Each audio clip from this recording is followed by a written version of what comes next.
ہمارے ہاں تسبیحات پڑھ لی جاتی ہیں اگر کبھی موقع ملے، لیکن وہ خاص انہماک، وہ خاص شوق، وہ خاص ذوق اللہ تبارک و تعالیٰ کی عبادت کا، ایک ہوتا ہے نماز پڑھنا، ایک ہوتا ہے اہتمام کے ساتھ نماز پڑھنا، یعنی ذرا وقت پہ اٹھنا، ذرا صحیح کر کے وضو کرنا، ذرا شوق سے مصلی بچھانا۔ ایک ہوتا ہے تسبیح پڑھ لینا، اور ایک ہوتا ہے ذرا تھوڑا سا نا شوق کے ساتھ اللہ کو یاد کرنا۔ آپ کبھی جو میں نے آیہ کریمہ پڑھی اس کی آپ شان نزول دیکھیں، نبی کریم صلی اللہ تعالیٰ علیہ وسلم کے نا کچھ صحابہ اللہ کی محبت کے شوق میں حضور کی بارگاہ میں حاضر ہوئے، اور انہوں نے آ کے عرض پتہ کیا کیا، عرض کرنے لگے یا رسول اللہ صلی اللہ تعالیٰ علیہ وسلم سالوں بیت گئے ہیں سجدے کرتے ہوئے، حضور سالوں بیت گئے ہیں تسبیح پڑھتے ہوئے، سالوں بیت گئے کہتے ہوئے کہ سبحان اللہ وہ پاک ہے، ہمیں سالوں بیت گئے یہ کہتے ہوئے کہ اللہ اکبر وہی سب سے بڑا ہے، سالوں بیت گئے کہتے ہوئے کہ الحمدللہ ساری تعریفیں اللہ کے لیے، سالوں بیت گئے اس کی تسبیح کرتے، تحلیل کرتے، تکبیر کہتے۔ حضور اب نہ ہمارا اپنے رب سے ملنے کو جی چاہتا ہے، کبھی اے حقیقت منتظر نظر آ نہ لباس مجاز میں، لاکھوں سجدے تڑپ رہے ہیں میری جبین نیاز میں، اور اقبال کہنے لگے کہ تیرے عشق کی انتہا چاہتا ہوں، تو میری سادگی دیکھ کیا چاہتا ہوں، میرا ذرا سا تو دل ہے مگر شوخ اتنا، میں وہی لن ترانی سنا چاہتا ہوں۔ میرا بھی دل کرتا ہے کہ اللہ میں تجھے کہوں میں تجھے دیکھنا چاہتا ہوں، جس طرح حضرت موسیٰ کلیم علیہ السلام نے کہا تھا، اور تو مجھے کہے کہ لن ترانی تو نہیں دیکھ سکتا، ذرا سا تو دل ہے مگر شوخ اتنا، میں بھی وہی لن ترانی سنا چاہتا ہوں۔ پھر کہنے لگے بھری بزم میں راز کی بات کہہ دی، بڑا بے ادب ہوں سزا چاہتا ہوں۔ دیکھو سب لوگوں کے بیچ ہی میں نے یہ کہہ دیا۔ میرے عزیز صحابہ نا شوق میں، کتنے سارے لوگ ہیں آپ، کتنی ماشاءاللہ بڑی تعداد میں آپ آئے، ہم بھی کبھی اس شوق میں گئے ہیں کہ ہمارے رب کو دیکھنے کو دل چاہتا ہے، ہمارا جی چاہے وہ کبھی ہمیں ملے، ہم کبھی اس کی زیارت کریں، اس کی بارگاہ کرم میں ہم حاضر ہوں۔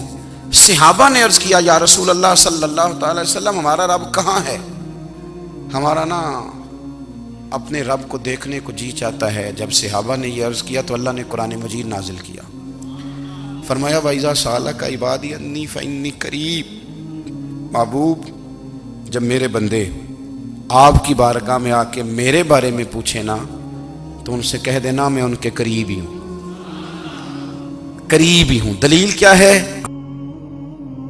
بھائی اذا دان، یہ جب بھی مجھ سے دعا مانگیں گے میں ان کی دعاؤں کو قبول فرماؤں گا، میں ان کے قریب ہوں، میں ان کے قریب ہوں، یہ جب بھی دعا مانگیں گے نا میں قبول کروں گا، میں ان کے قریب ہوں۔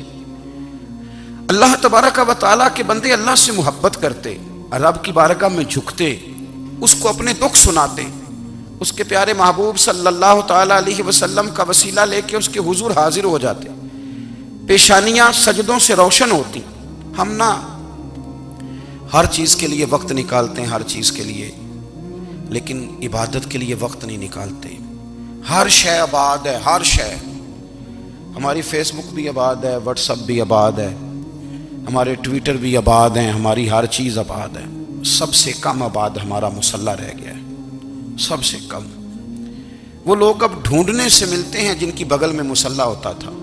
میرے بھائی آپ کتنا کو دنیا کے پیچھے بھاگو گے تھکا دے گی، کتنا دولت کے پیچھے بھاگو گے تھکا دے گی۔ آپ جب اپنی زندگی میں جمع تفریق کرو گے نا تو مرتے وقت احساس ہوگا کہ سارا کچھ تو لوگوں کے لیے کیا، اپنے لیے تو کر ہی کچھ نہیں سکے۔ اور ہم عبادت کے معاملے میں بہانے بازی بھی کرتے ہیں، ہم کہتے ہیں اوہو رزق کمانا بھی تو عبادت ہی ہے نا، تو میں حلال روزی کے لیے جا رہا ہوں یہ بھی تو عبادت ہے نا۔ میری طرح کے لوگ کہہ دیتے ہیں کہ میں سویرے اٹھ کے مدرسے میں کچھ اسباق دیکھتا ہوں تو یہ بھی تو عبادت ہے، میں بیان کرنے کے لیے مطالعہ کرتا ہوں تو یہ بھی تو عبادت ہے نا، اتنے لمبے سفر کر کے ملک میں دنیا میں گھومتا ہوں تو یہ بھی تو میں عبادت ہی کر رہا ہوں۔ اب اسپیشل نفلوں کے لیے وقت کس طرح نکلے، اسپیشل کر کے تسبیح میں کیسے چلاؤں، میں سارا کچھ ہم بہانے بنا لیتے ہیں نا۔ میرا سوال یہ ہے کہ یہ ساری باتیں صحابہ کو، نبی کریم کو، دیگر لوگوں کو بھی تو پتہ تھی نا، لیکن آپ غور تو کریں 23 سال حضور کو وقت ملا مختصر وقت ظاہراً تبلیغ کرنے کے لیے، پوری دنیا میں دین بھی پھیلانا ہے۔ گھر میں 11 ازواج ہے، 4 بیٹیاں ہیں، ان کی اولادیں، سارے کام کاج بھی دیکھنے ہیں، لیکن سیدہ طیبہ طاہرہ حضرت عائشہ صدیقہ رضی اللہ تعالیٰ عنہ فرماتی ہیں سارا دن تبلیغ کرتے، ہر غلام کے دکھ سنتے، گھر میں آتے تو اپنے گھر والوں کا خیال کرتے، کام میں ہمارا ہاتھ بٹاتے۔ قربان جاؤں، کہتی ہیں زمانہ سارا سو جاتا لیکن آمنہ کے لال مصلی بچھا لیتے۔ دنیا سو گئی، ساری سب سو گئے، جو خدام تھے، وہ جو غلام تھے، وہ سو گئے۔ صحیح مسلم میں لفظ ملیں گے، سیدہ پاک فرماتی ہیں او میرے نبی کے غلاموں، میں نے یہ رنگ بھی دیکھا ہے کہ حضور نے اتنا کھڑے رہے، اتنا قیام کیا، اتنا قیام کیا کہ مقدس پیروں میں ورم آ گئے، سوج گئے پیر، اتنے بڑے۔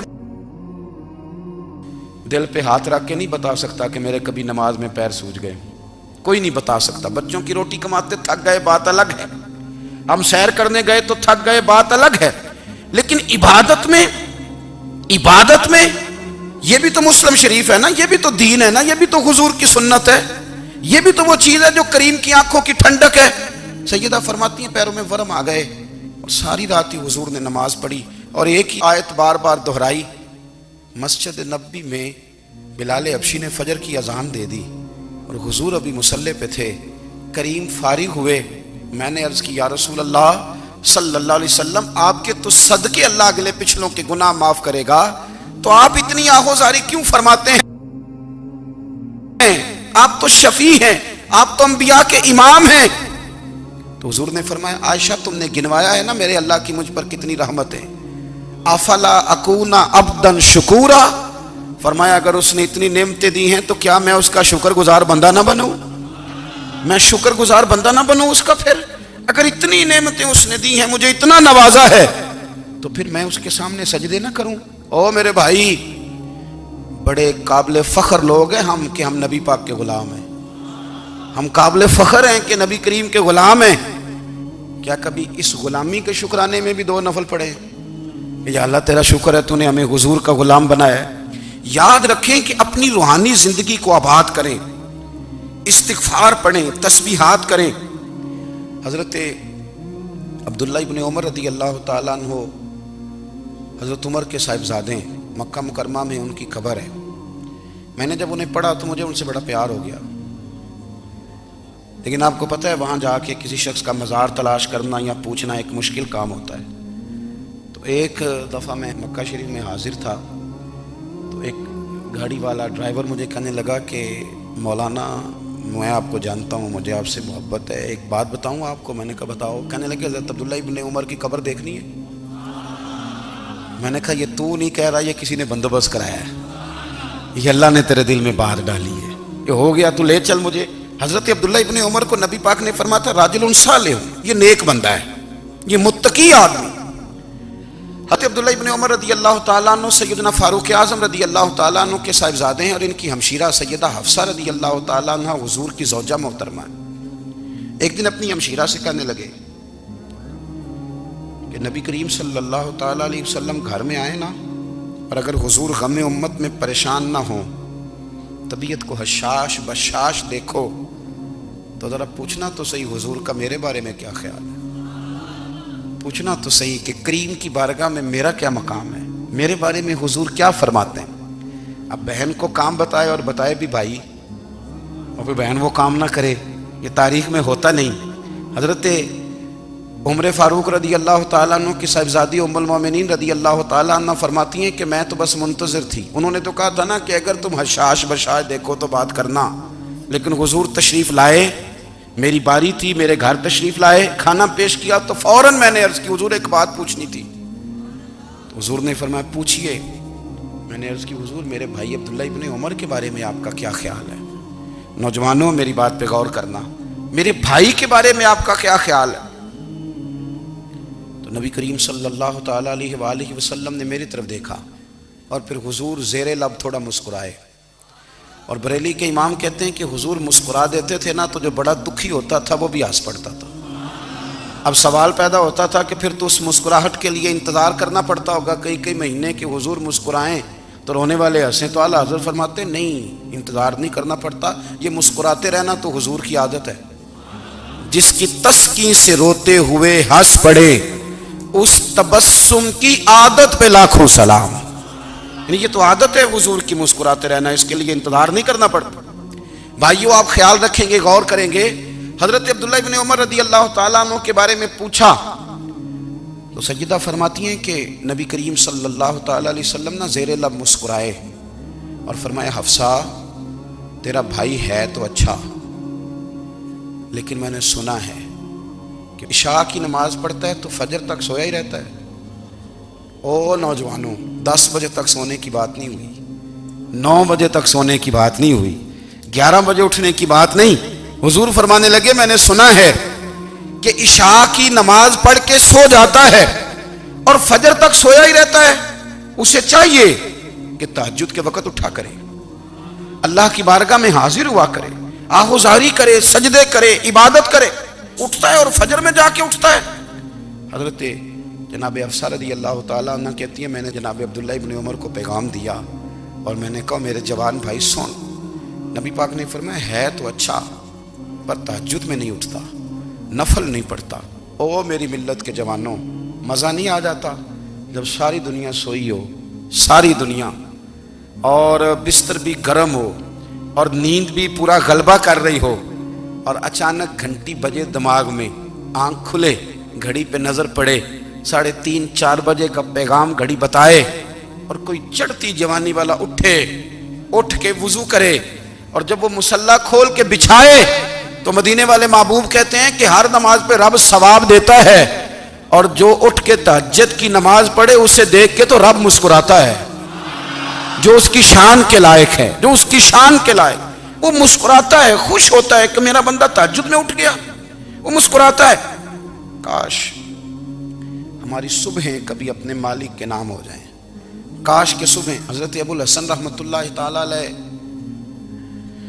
حضرت معاذ ابن جبل رضی اللہ تعالیٰ عنہ کے پاس بیٹھا کرتے تھے، فرماتے ہیں ان سے جو پیار بڑھا تو پھر میرا مصلی سے بھی بڑھ گیا۔ تابعی ہیں، فرماتے ہیں صحابی رسول سے محبت ہوئی تو ذکر سے بھی ہو گئی، پھر درود شریف سے بھی ہو گئی، محبت ان سے بڑھی تو پھر اللہ نے مسجد کا پیار بھی بڑھا دیا۔ آپ فرماتے ہیں کہ میری ہر وقت طبیعت چاہتی تھی کہ بس اللہ اللہ کروں، بس اللہ اللہ کروں، بس نہ میں ذرا تھوڑی جان چھڑاؤں لوگوں سے، کو 10 منٹ ملے تو میں کچھ 4 نفل پڑھ لوں، میں تھوڑا سا نہ بچوں لوگوں سے، اور مجھے تسبیح ملے تو میں نہ کچھ 400-500 دفعہ استغفار پڑھوں، سبحان اللہ، الحمدللہ، اللہ اکبر، لا حول ولا قوت الا باللہ، میں نہ تسبیحات پڑھوں۔ فرماتے ہیں کہ بچے تھے گھر میں 6-7، غربت تھی، کام ملتا کوئی نہیں تھا، اور میں کام چور نہیں تھا، کام ڈھونڈتا تھا، پر اللہ کی قدرت کے کام نہیں ملتا تھا۔ فرماتے ہیں کہ میں نے ایک دن اپنی اہلیہ سے کہا کہ آج میں پھر جاتا ہوں کام ڈھونڈنے، تو میری بیوی بڑی فرما بردار تھی، پر اس دن نہ غربت کے ہاتھوں تنگ آ کے کہنے لگی آج نانا کوئی تو چیز لے کے آیا، تو مجھ سے بچوں کی بھوک نہیں دیکھی جاتی، یہ سب روگاں دا روگ محمد جس دا نام غریبی، کنڈ بلا کے لنگ جاندے نہیں دوست یار قریبی، آج نہ کچھ لے کے آیا تو میں بچے لے کے میکے چلی جاؤں گی۔ شیخ فرماتے ہیں کہ میں بڑا پریشان گھر سے نکلا، پر میں نے صبح سے لے کے زور تک کام ڈھونڈا، کام ملا کوئی نہیں، تو میرے دل میں خیال آیا چلو کام نہیں ملتا تو اللہ اللہ تو کرے نا، چلو بندوں کی مزدوری نہیں ملتی تو رب کریم کی عبادت ہی کرتے ہیں۔ فرماتے ہیں کہ میں نے نا فرات کے پانی سے وضو کیا، نہر کے، شدید دھوپ تھی، ساتھ ریت تھی اور ریت تپ رہی تھی، میں نے اپنا رومال وہیں مصلی کے طور پر بچھا لیا، اور فرماتے ہیں کہ زور سے لے کر عصر تک نماز پڑھی، دھوپ بھی پورے زور پہ، پر میرے سجدے کا ذوق بھی پورے زور پہ۔ فرماتے ہیں سورج بھی چمک رہا ہے اور رب کی عبادت کا ذوق بھی پورے زور پہ، میں سجدہ کروں تو پھر میرا اٹھانے کو جی نہ چاہے۔ میرے استاد لکھا کرتے تھے، یہ ان کا شعر ہے، وہ کہا کرتے تھے مجھے سوز دے، مجھے ساز دے، اور مجھے نیم شب کا نیاز دے، دم سجدہ خود کو میں توڑ دوں، مجھے ایسا ذوق نماز دے، اور میں تیری بہار کا پھول ہوں، میں کھلا بھی ہوں تو تیرے لیے، مجھے میری شاخ سے توڑ لے، مجھے اپنی زلف کا ناز دے۔ بھائی فرماتے ہیں کہ عصر تک میں نے نفل پڑھے، دل ڈھلنے لگا، عصر کی نماز پڑھی اور میں وہاں سے چلا، اب میں جب نکلنے لگا تو دل میں خیال آیا کہ چھوٹی چھوٹی دیواریں ہیں گھر کی، بغیر کچھ لیے جاؤں گا تو بیوی دور سے دیکھے گی تو شور کرے گی کہ پھر خالی ہاتھ آ گیا ہے۔ کہتے میں نے اپنے اسی رومال میں جس پہ میں نے نماز پڑھی تھی نا، رومال میں کیا کی پنجابی جسافہ کہتے ہیں، اسی میں نا میں نے کچھ ریت بھر لی کہ وہ دور سے دیکھے گی تو سمجھے گی کچھ لے کے آیا ہے، چلو جا کے اسے بتا دوں گا کہ آج پھر مزدوری نہیں ملی۔ کہتے ہیں وہ ریت لے کر جب میں گھر میں گیا تو پہلے بیوی دروازے پہ کھڑی ہوتی تھی، پوچھتی تھی خالی ہاتھ آ گئے ہو؟ آج میں نے دیکھا تو ہے ہی کوئی نہیں۔ فرماتے ہیں میں اندر داخل ہوا، سلام لیے، کونے میں نے وہ رومال رکھ دیا اور میں نے آواز دی کہ بھلی مانس کہاں ہو؟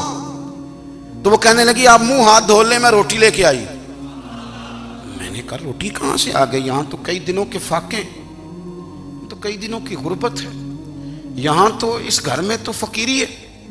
فرماتے ہیں کہ وہ روٹی لے کے آئی اور اس وقت کی جو موجودہ نعمتیں تھیں، سمجھ لیں سلاد، اچار، ہر چیز ساتھ لائی۔ میں نے کہا کہ بچے کہاں گئے؟ کہنے لگی وہ کھانا کھا کے کھیلنے گئے، آپ کھانا کھا لیں آ جاتے ہیں۔ کھانا اس نے چن دیا۔ میں نے حیرت انگیز لہجے میں ساری نعمتیں اپنے دسترخوان پہ دیکھ کر کے بیوی سے پوچھا یہ کہاں سے آیا کھانا؟ بچوں کو تو نے کہاں سے کھانا کھلایا؟ یہ سارا کچھ کیسا ہے؟ کہنے لگی پتہ نہیں آج آپ کس کریم کی مزدوری کرنے چلے گئے تھے، پتہ نہیں کس کریم کی، میرے گھر میں تو اتنی نعمتیں آئی ہیں کہ مجھ سے سنبھالی نہیں جا رہی، اتنا اناج ہے، اتنا گندم ہے، کس کریم کے دروازے آج چلے گئے تھے؟ یہ کہتے کہتے وہ اٹھی اور اٹھ کر کے کہنے لگی پہلے بڑا کچھ آیا تھا، اب کیا لے آئے ہو؟ اور جا کر کے نا اس نے وہ ریت والا رومال کھولا، کہنے لگے میں تو لے کے آیا تھا ریت، تو میرے رب نے اسے بھی سونے اور ہیرے بنا دیا تھا۔ جب آپ کی توجہ اللہ کی جانب، میرے نبی پاک صلی اللہ تعالی علیہ وسلم نے فرمایا ہر چیز اپنے رب سے مانگ، ہر چیز مانگ، ہر چیز مانگ۔ یا رسول اللہ کیا کچھ؟ میرے محبوب نے فرمایا تیرے گھر میں نمک بھی ختم ہو جائے تو وہ بھی اپنے رب سے مانگا کر، تو مانگنا وہ تجھے دے گا، تو اس کی بارگاہ میں کشکول طلب دراز تو کرنا۔ اور ترمذی شریف میں عجیب لفظ ہے، رسول کائنات نے فرمایا، رب کریم فرماتا ہے جب میرا بندہ ہاتھ اٹھاتا ہے نا تو مجھے حیا آتی ہے کہ میں خالی کیسے لوٹا دوں اس کے۔ اتنے بڑے بادشاہ کی بارگاہ میں، او بھائی لوگوں سے عزتیں تلاش کرتے ہو تو وہ کیا تمہیں عزت دیں گے؟ وہ تو کل اچھا کہتے ہیں پرسوں برا کہنے لگ جاتے ہیں۔ لوگوں کے سامنے گڈ بک میں آنا چاہو گے تو وہ تو سویرے تمہارے بارے میں کچھ کہیں گے، شام کچھ اور کہیں گے۔ اپنی روحانی زندگی آباد کریں، اپنے مسلح کو وقت دیں، اور دنیا سے چھپ کر اس موبائل کو بند کر کے اور اپنے آپ سے بھی چھپ کے اور تنہا ہو کے چھپا کے سارا کچھ اپنے آنسو اپنے رب کی بارگاہ میں پیش کریں، اس کے حضور حاضری دیں۔ سنو نا ترمذی کی حدیث، اور اسے یاد رکھنا، نبی پاک علیہ السلام نے فرمایا اپنے دکھ لوگوں کے سامنے نہ بیان کرنا، سیٹھوں نوابوں کو نہ بتاتے پھرنا، دنیا داروں کے سامنے جا کے نہ رونا کہ میں تکلیف میں ہوں۔ پر میں اگر دنیا داروں کو دکھ بتاؤ گے رب تمہیں کبھی غنی نہیں کرے گا، اور لوگ ہیں کہ الٹا مذاق اڑائیں گے۔ آپ کی جس سے بڑی پکی یاری ہے نا، پکی، وہ تب تک پکی ہے جب تک آپ نے 50,000 مانگا نہیں، اور جس وقت آپ نے کہہ دیا کہ میں مجبور ہوں میری مدد کر تو پھر ختم ہو گئی دوستی۔ لوگوں کی تعلقات آپ کے ساتھ تب تک ہیں جب تک آپ ان سے کوئی ضرورت وابستہ نہیں کرتے۔ کریم محبوب فرمانے لگے بندوں کے سامنے دکھ نہ بیان کرنا، اللہ تجھے کبھی غنی نہیں کرے گا۔ تو اپنے دکھ اپنے رب کو بتا، تو دعائیں مانگ، تو اس کی بارگاہ میں حاضر ہو، تو اس کے حضور عرض کر۔ فرمایا اپنے دکھ اپنے رب کو بتا، وہ جلدی کرے یا دیر سے کرے تجھے ساری دنیا سے بے نیاز کر دے گا، تجھے کسی کا محتاج نہیں رہنے دے گا۔ اپنے مسلح کو، اپنی دعاؤں، ایک بزرگ فرماتے ہیں میں نے دعا مانگنے کا طریقہ اپنی بیوی سے سیکھا۔ دعا مانگنے کا طریقہ اپنی، سیکھنے والے تو اپنے بچوں سے بھی سیکھ لیتے ہیں، سیکھنے والے تو ہر ایک سے سیکھتے ہیں۔ وہ کہتے ہیں میں نے دعا مانگنے کا سلیقہ اپنی بیوی سے سیکھا ہے۔ حضرت وہ کس طرح؟ فرمانے لگے میری بیوی نے نا مجھے کوئی کام بتایا، کچھ پیسوں کی ضرورت کے لیے کہا، تو میں نے اسے کہا کہ بھئی ابھی میرے پاس نہیں ہے، کچھ دنوں میں آتے ہیں تو میں دے دوں گا۔ عورتوں کی عادت ہوتی ہے وہ بار بار یاد کراتی ہیں، 2-4 دنوں کے بعد پھر اس نے کہا حضرت وہ میں نے کہا تھا کچھ پیسے، میں نے اسے کہا کہ ابھی میرے پاس نہیں ہے، کچھ دنوں میں ملتے ہیں تو میں تمہیں دے دوں گا۔ اس نے کچھ دنوں کے بعد پھر کہا حضور وہ میں نے کچھ پیسے کہے تھے۔ فرماتے میں نے ڈانٹ دیا، میں نے کہا کہ کیا تو روز مجھے شرمندہ کرتی ہے، کہا نا میرے پاس نہیں ہے، ہوں گے تو دے دوں گا، تو روز یاد کراتی ہے۔ فرماتے ہیں اس نے پہلے تو میری ڈانٹ کو سہا، پھر میرے سخت جملوں نے اس کی آنکھوں میں آنسو پیدا کر دیے، پھر اس نے اپنے آنچل میں اپنے اس دکھ کو سمیٹا، اور پھر اس نے ایک جملہ کہا تو میں رو پڑا، اور مجھے اپنے رب سے مانگنے کا طریقہ آ گیا۔ مجھے کہنے لگی حضرت جی آپ نے ڈانٹ دیا، میں نے سہ لیا، پر آپ ہی میرے شوہر ہیں، بتائیں نا آپ سے نہ کہوں تو میں کس سے جا کے کہوں۔ فرماتے ہیں میں رو پڑا اور میں کھل کے رویا اور میں تڑپ کے رویا، اور پھر میری سسکیاں بند گئیں تو مجھے کہنے لگی آپ کو کیا ہوا؟ میں نے کہا مجھے بھی دعا مانگنی آ گئی ہے۔ جب میں اسے کہوں گا نا اللہ تو ہی میرا رب ہے، میں تجھ سے نہ کہوں تو میں کس سے جا کے کہوں؟ میں کیوں کسی بندے سے سوال کروں؟ میں کیوں کسی دنیا دار سے کہوں؟ میں تیرے بندوں کا، نیک بندوں کا وسیلہ لے کے، تیرے محبوب کی غلامی لے کے تیری بارگاہ میں آیا، تجھ سے نہ مانگوں تو کس سے مانگوں؟ سمجھ آ گئی ہے؟ جب میں اس رنگ میں مانگوں گا تو پھر رب میرے اوپر بڑا ہی فضل فرمائے گا، وہ میرے اوپر بڑی رحمت کرے گا، وہ میرے لیے آسانیاں کرے گا۔ عزیز دوستو، ہم اس طرح کرنے لگ گئے ہیں کہ ہم نے نا اپنے تعلقات پر اعتماد کرنا شروع کر دیا ہے۔ میرے تعلقات بہت ہیں۔ ہم نے اپنی دولت پر اعتماد کرنا شروع کر دیا ہے، میرے پاس دولت بہت ہے۔ ہم نے اپنے علم پر، اپنی شہرت پر اعتماد کرنا شروع کر دیا ہے کہ میرے پاس فلاں چیز بہت ہے۔ یاد رکھنا، جب بے نیاز اپنی صفت بے نیازی دکھاتا ہے تو بڑی بڑی دولتوں والے مجبور نظر آتے ہیں۔ بھائیو، جب انسان کا رشتہ اپنے مالک کے ساتھ ہوتا ہے پھر تو غم بھی کچھ نہیں کہتے، پریشانیاں بھی کچھ نہیں کہتی، پھر تو زندگی صبر والی، پھر تو زندگی توکل والی، پھر تو زندگی بھروسے والی۔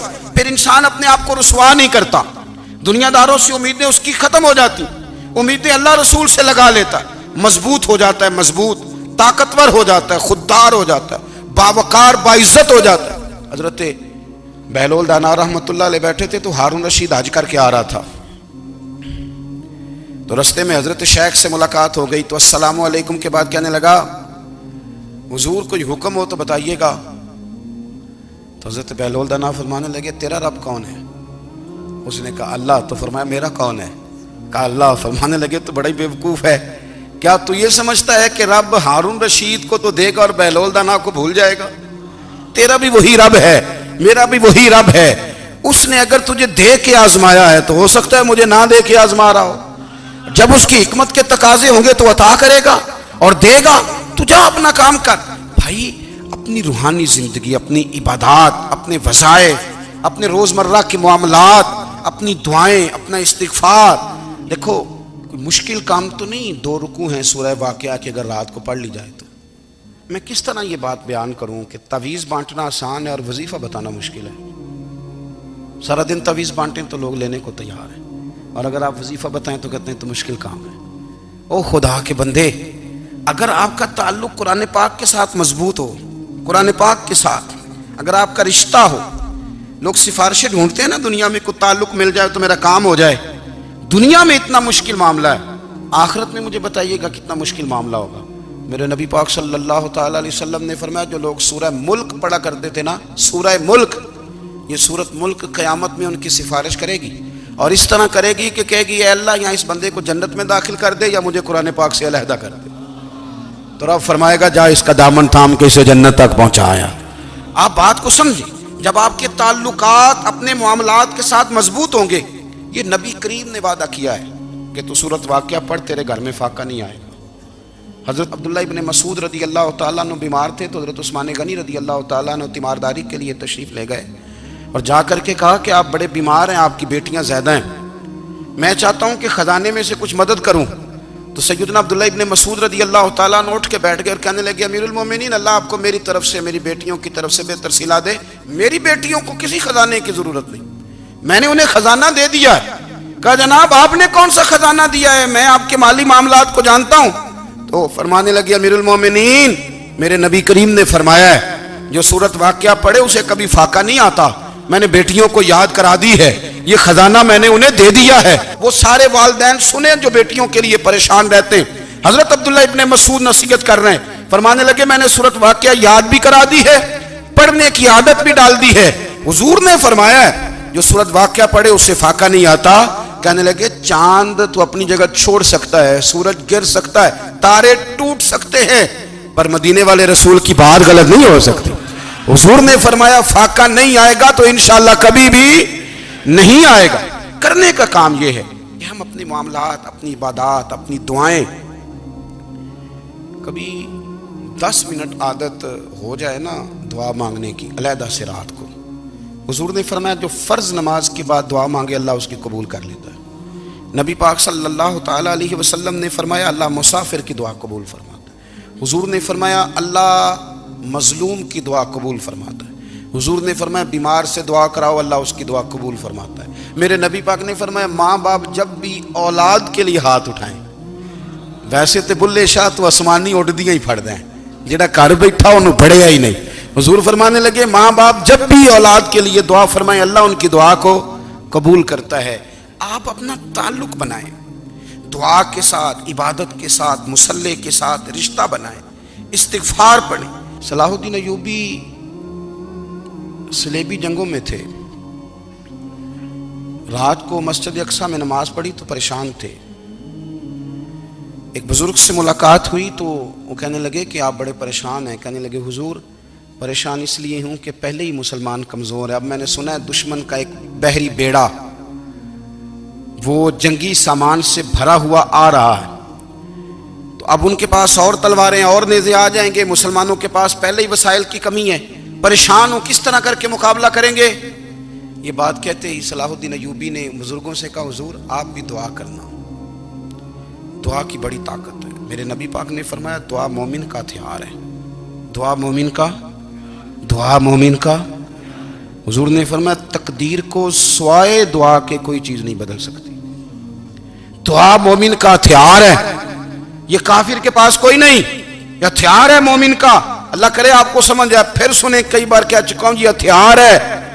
کافر کے مقابلے میں جو تیرے پاس سب سے بڑا ہتھیار ہے وہ دعا ہے.